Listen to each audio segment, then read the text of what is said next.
Afternoon tea at the Reubens at the Palace promises a regal setting. After all, it's right across the road from Buckingham Palace itself. The room feels elegant with fresh flowers, plush seating and a touch of old world charm that makes you feel like you're stepping into tradition. Service is warm, the tea selection is really impressive and the cakes are beautifully presented. But here's the truth, the savoury items were a bit underwhelming. For the price and promise of a royal experience, I expected everything to be fresh, flavourful and memorable. Instead, it fell a bit flat. So let's get into it. Hello you lovely lot, welcome back for another afternoon tea review. Now I am in a bit of a rush because there is a tube strike today, and so I got the bus over to this location that we're going to for afternoon tea, and it took forever. I budgeted so much extra time and even still I'm running 5 minutes late, so I am walking as fast as I possibly can so that I don't lose my reservation. But today we are going to the Reubens at the Palace, which is one that you guys have requested. You are supposed to have amazing views of Buckingham Palace during this afternoon tea, and it is supposed to be a really brilliant traditional afternoon tea. So I'm very excited to experience it. I booked this for one person. I can't remember exactly how much it is, but I will let you guys know once we sit down and we've got the afternoon tea menu in front of us. So let's head over there now and experience their afternoon tea. And you may notice that I am looking a little bit different today. So I just had my hair dyed this week. It's like a purpley reddy colour for autumn, which I'm very excited about, but let me know what you think in the comments. Okay, without further ado, let's head over to this afternoon tea. Otherwise, honestly, I'm gonna miss it because I'm running so late. Okay, here we are. You can see the Reubens at the Palace. It's a very posh looking hotel. It looks so nice here. So I'm very excited to head in and see what we think of this afternoon tea. Okay, I've just sat down at my table. It is so lovely in here. It's very traditional in the styling. They've got beautiful vases with roses in them. I love the wallpaper here as well. The striped wallpaper I think is gorgeous. And you do have a bit of a view of the palace, but it's not a full one. So I'd say I don't think that is the biggest selling point of this. It is very nice, but you do also have a busy road right in front of you as well. So just bear that in mind if you book for the view. But it's so lovely in here. So I've got the afternoon tea menu here that I've just been looking through. So it is £70 for the afternoon tea, and then at the moment they've got a promotion on where you can add a glass of champagne to bring it up to £80, which is what I've done, but normally if you added the champagne it would be £90 total. So very reasonably priced compared to other luxury afternoon teas that we've been to. It's very much in line with them. They have a few different experiences you can do as well, some of which are very expensive. Like there's the Golden Tips tea afternoon experience you can do for £500. And there's also a gourmet chef experience for £1,200, which sounds insane. They do also offer bottomless champagne with their afternoon tea for £115. So if you drink and you're coming with someone else, maybe that would be a good idea to do if you're going to have more than 2 or so glasses of champagne. In terms of the teas, they have a lot to choose from. I think it's about 20 plus teas to choose from that are all on this page. And they also, with a lot of them, recommend different dishes that pair well with each of the teas, which I think is really helpful. They recommended I go for the Planter's Mistress tea. So that is the one that I've ordered. And of course, I will let you guys know what I think once it arrives with me. And then they've also got the afternoon tea menu in here as well. And they do lots of different options. So they do gluten-free, halal, vegetarian, vegan, etc. They do a children's afternoon tea, so you will definitely be catered for here, whatever your dietary requirements are. They've also got some really lovely piano music playing as well, which really adds to the atmosphere. They don't have any live music, but they do have a piano in the corner, so I think at some point during the service they do actually have live music playing, which is really lovely as well. So my glass of champagne has arrived with me now. So this is a Bruges champagne. I'm going to try it and I'll of course let you guys know what I think, but I'm sure this will be lovely. Really good. I do love a glass of champagne with my afternoon tea. And whenever I notice that there is an offer on in the place I'm going to, I always take advantage of that, and I always let you guys know as well so that you can take advantage of it. So now all we have to do is enjoy the atmosphere here, enjoy our champagne, and wait for our tea and our first savoury dishes to arrive. And once they do, of course, I will give you guys my full review and my full thoughts as well. So my tea has now arrived with me. This is the Planter's Mistress, as I mentioned. Let me just check exactly what is in this so I can tell you guys. So Planter's Mistress is a light golden tea scented with bergamot, orange and lemon peel that leaves the palate feeling refreshed with a fresh citrus flavour. Now that sounds delicious to me. You guys know I love a light floral tea, so I've got it in this teacup here, which looks like a plain teacup, but it's not actually. It's got a nice little pattern on it, which I will show you guys closer up. Actually, let me hold this closer so you can kind of see. It's really pretty, and it matches the plate that it's on, but then also, let me just show you this, the teapot. So we've got like just a standard teapot here, but it matches with the teacup, which I really appreciate. I feel like those details do make these things feel a little bit more special. And then you also get the tea strainer as well. So they poured the tea for me using this, but it is a loose leaf tea, which again just makes it feel a little bit more premium. So I'm going to try this now and I will let you guys know what I think. That is a really lovely light floral tea. I am going to really enjoy that with my afternoon tea. I think I definitely chose well, and it was the one that they recommended to me as one of the favourites on the menu. So I'm very happy that I tried it rather than sticking to my usual favourites when it comes to the tea. So now I'm just going to wait for my savoury items to arrive. I think these are all sandwiches. Let me check. Yes, so I think they are all sandwiches. You get 5 different sandwiches, so I'm excited to try them and to see what I think. So the afternoon tea stand has now arrived with me, and they do give you the full stand in one go. Very traditional, so you have your sandwiches at the bottom and then your scones and then your patisserie / sweet treats at the top. And they talked me through the whole stand, which was very helpful. I always love when they do that and they explain to you a bit more about each of the flavour profiles. They didn't give me any information about what order to eat everything in terms of the sandwiches, which to start with and end with, etc. But overall it was really helpful and really good and really useful. So I'm going to start with the sandwiches, which I've got right in front of me here. So they are on this plate. You do get 5 of them, as I mentioned. So I'm going to go through each of these and try them, and I will let you guys know what I think. I will also say that the plates for this do also match the crockery for the tea pot as well. So I really like those sort of details that tie everything in and just make it feel super uniform. Okay, so starting with the sandwiches, let's start with the roast chicken sandwich, which is here. It's cut into a circle, as you can see, and it's very generously filled. So let's try this and see what we think. That is really tasty. I really like that. The almonds add a nice element to it that I really enjoy. It's not bursting with flavour. It's not got any strong flavours in it, but it is a nice tasty sandwich. So I'm enjoying it. Okay, next I'm going to go into the cucumber sandwich. This is not really as well filled, I will say. It's quite thin when it comes to the fillings. You can probably see there's not much in it, but let's try it and see what we think. The dill creme fraiche in there is really nice. I do really like that. As you guys know, I'm not always the biggest fan of cucumber sandwiches. They really have to be something very special for me to enjoy them. So I'd say that's just a very standard cucumber sandwich, nothing to write home about. Okay, third up we have the roast beef sandwich here, which is on a white bread.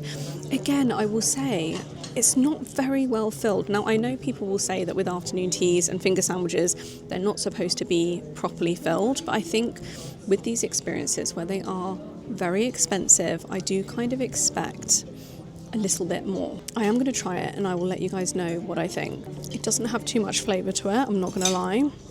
I don't even really taste the roast beef in that. Not that impressed with that one, to be honest. Okay, fourth sandwich we have is a cheese and tomato sandwich.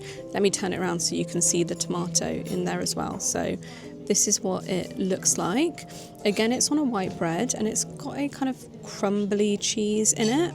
I'm not the biggest fan of tomato, so I might just take that out while I try this. I'll let you guys know what I think once I've tried it. That actually is really, really nice. I really like that one. The cheddar cheese in it is really nice and tangy. I just wish it was slices of cheddar cheese so that it wasn't as crumbly, but the flavour is really nice. Okay, and then finally we've got the smoked salmon on a rye bread here. Again, I'll turn it around so you can see the other side of it as well. So that's what it looks like. Let's try this and see what we think. I really enjoy that smoked salmon sandwich on the rye bread. I think it's really lovely. So I will say the chicken and the smoked salmon sandwiches are definitely the standouts of this. I think they're the ones with the most flavour in them. They're the tastiest.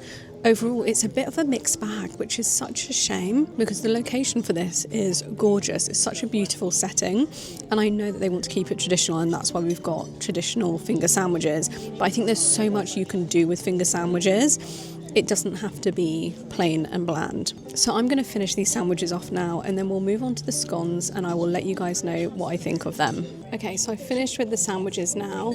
Like I said, I think it was a little bit of a mixed bag in my personal opinion, but I did really, really enjoy the smoked salmon sandwich. That was definitely my favourite out of all of them. And I've now got the scones in front of me to try. So these are definitely homemade scones. They look so delicious. They're not served warm or anything like that. I think they're served kind of room temperature. So just something to keep in mind. You guys know I'm super picky about that. I love when they serve me a warm scone. I feel like it's just a nice touch to have when they do it. But I'm excited to try these anyway. So I've got the fruit scone and a plain scone, and then you've got clotted cream, homemade, I think it's homemade jam, and then a lemon curd. You can tell that this is very much homemade, which I really like. I like that everything is made fresh. I feel like that again adds to the experience, makes it feel a little bit more special. But let's get into these scones and see what we think. So I'm going to start with the plain scone here, which this is what it looks like, and I'm going to pull this apart now. So here's what the scone looks like after it's been pulled apart. So let me go into the clotted cream and then the jam. The cream is nice and smooth, and they do give you 2 spoons for these as well, so you don't have to get your cream spoon dirty with the jams, which I think is really good as well. Okay, so I've loaded up the scone here. As you can see, it looks delicious. I'm very excited to try this. I'll let you guys know what I think. That is a really lovely scone, and I actually really like the homemade jam. It's delicious, so I'm very, very happy with that. Next, we're going to try the fruit scone, but I'm going to try that with some clotted cream and lemon curd just to switch it up to see what we think. Okay, let's now move on to trying the fruit scone, which looks like this. I've already split this apart, and I'm going to go with this half, and I'm going to put, as I mentioned, the cream and the lemon curd on it, and then when it's ready I'll let you guys know what I think of it. Okay, I've got the scone all loaded up here. This is what it looks like, so I'm going to try this now. I'll let you guys know what I think. That is really, really good. I think I'm kind of becoming a clotted cream and lemon curd girly. I actually really like it, and I feel like the curds go really well with the fruit scones as well, just to add a bit of dimension. So I have also actually switched my tea now as well. You can do that during this service, and I went for the apple cinnamon tea. I just thought this sounded like the most beautiful autumnal tea, so I'm going to try this and I'll let you guys know what I think. It's really, really good. That is my type of tea. I love anything and everything autumn, so that is just delicious. I highly recommend that you order that if you're going to come here for afternoon tea, especially if you're coming during the autumn winter season. It's perfect. So I finished with the scones now. I really enjoyed those. I've left 2 halves of them to go back to a bit later, but I moved on to the sweet treats because I wanted to make sure I had plenty of space for these because they look really, really good. So you get 4 of these with your afternoon tea. I'll just lift up the plate so I can show you guys what they look like on the plate. They're very nicely presented. Lots of different flavours in here, so I'm very excited to see what I think of each one, and of course we're going to get into these and try them each. I'm not going to lift them each up. Maybe I will.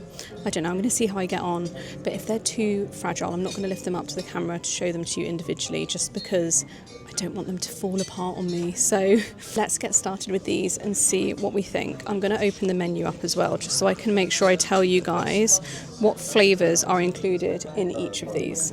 So let's start with this blueberry tart. So this is a blueberry cheesecake, lemon and blueberry sponge tart. I'm very excited to try this. Cheesecake is actually one of my favourite desserts, so I'm sure I will love this. But I'm going to get some on my fork to try.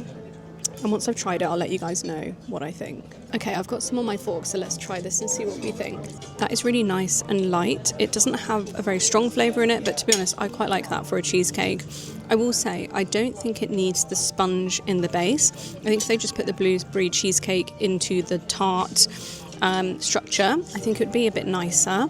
The sponge itself, it just doesn't really add anything in terms of flavour, so I just feel like we don't really need that, but that said, it still does taste really lovely. Okay, next up we have the almond loaf cake, and this has a passion fruit and mango cremo and a lime gel. So I'm excited to see what I think of this. As you guys know, with loaf cakes, I feel like they can be very hit and miss. Sometimes they're really, really well done at afternoon teas.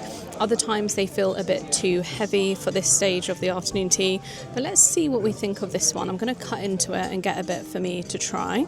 Okay, I've got some on my fork, so let's try it.